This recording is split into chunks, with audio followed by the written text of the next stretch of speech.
Silves, no Algarve, foi a cidade mais importante do ocidente da Península Ibérica durante quase 500 anos, entre o século VIII e o século XIII, quando os muçulmanos dominaram aqui.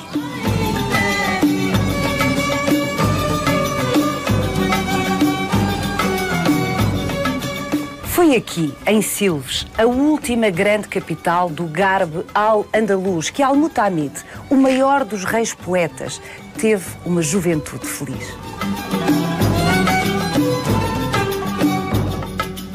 Já no final do século XII, os muçulmanos construíram este extraordinário poço cisterna único na Península Ibérica, testemunho da fase mais encarniçada da luta entre cristãos e muçulmanos pelo domínio, o controlo do extremo ocidental da Península Ibérica. Vai querer saber mais? Venha connosco nesta visita guiada.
Silves foi a capital, durante cerca de 4 séculos, do Garbe al-Andalus. O que é, para começo de conversa, o Garbe al-Andalus? O Al-Andalus era o território designado por todo o sul da atual Península Ibérica. E o Al-Andalus teve uma fronteira, de certo modo, flutuante, dado que a zona de fronteira, as ditas marcas, variavam em função do avanço ou recuo dos reinos cristãos que foram sucessivamente alterando essas zonas de fronteira.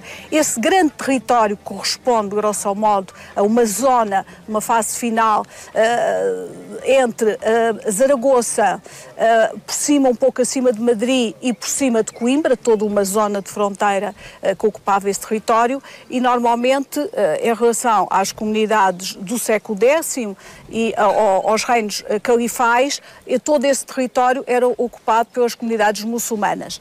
Esse grande território era efetivamente dividido em 2 setores, um que seria o Garbe, que é o sítio onde nós estamos. Portanto, aquilo que corresponde hoje a Portugal, exatamente. Que seria Portugal um pouco mais abrangendo o sul da península de Espanha, do atual território espanhol, nomeadamente o Elva, Sevilha, a zona de Badajoz. Tudo isso fazia parte do Garbe. O ocidente do Al-Andalus, portanto, o ocidente do atual território nacional, e uma boa parte do território do sul de Espanha fazia parte do Garbe. O Charque era todo o outro território, onde podemos referenciar a Granada, Múrcia, toda essa zona que corresponde à atual região valenciana, mas também em certas zonas, por exemplo, Zaragoza, estava englobada no Charque al-Andalus. Silves, a cidade de Silves, foi de facto a grande capital da zona ocidental da Península Ibérica islamizada. Temos de ter atenção um aspecto que eu considero importante, é que a conquista do atual território português se realizou muito precocemente. Portanto, em 1248, todo o perímetro que define o atual território português estava conquistado. E, neste caso, a conquista da zona correspondente ao Charque foi muito tardia. recordamos que Granada foi conquistada já no século XV pelos reis católicos, o que permitiu que se construíssem grandes obras, e quando se construiu boa parte da Alhambra, estávamos a construir monumentos grandiosos em Portugal e de referência, a Batalha, Alcobaça anterior, portanto, temos que ter sempre atenção. O que significa que estes vestígios... Era outra cultura, outras gentes. Exatamente, no século XV.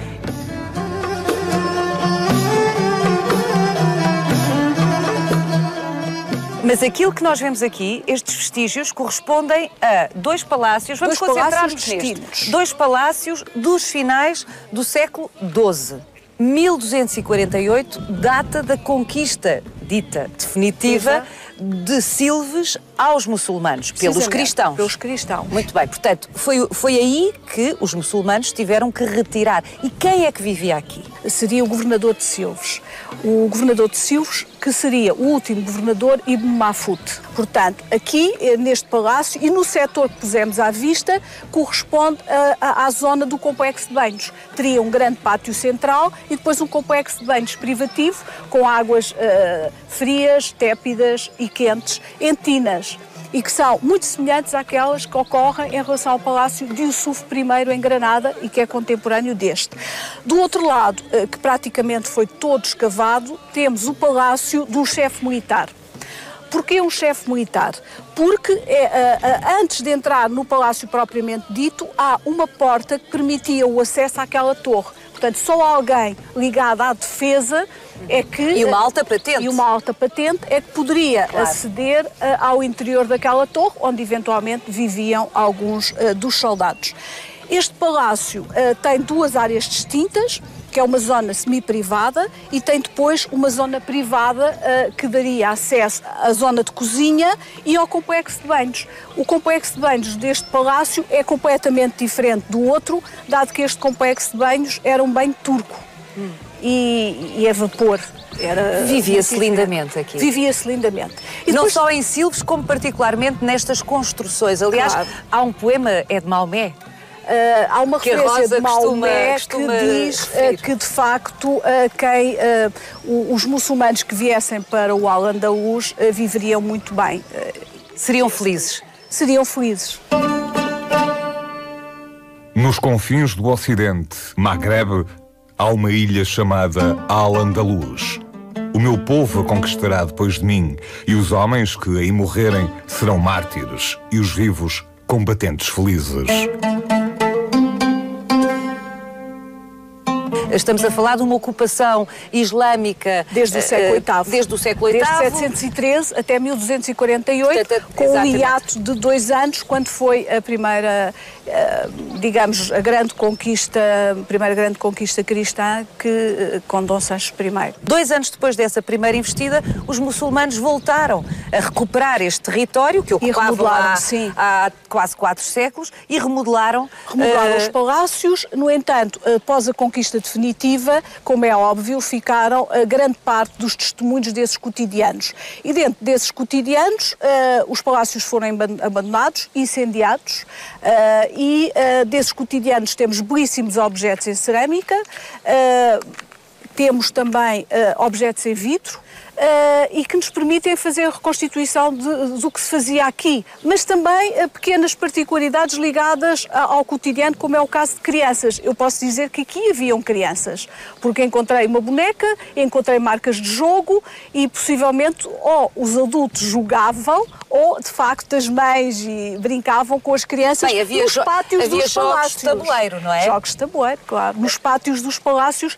Portanto, o que nós estamos a ver, temos que imaginar com muita vida.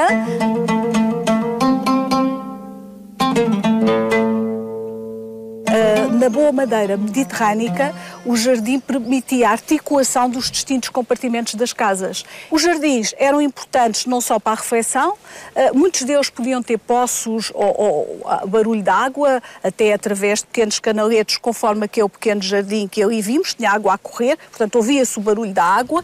Por outro lado, as plantas de cheiro podiam ser usadas como condimentos, mas também pássaros. E eu acho que isso é importante e permite a meditação.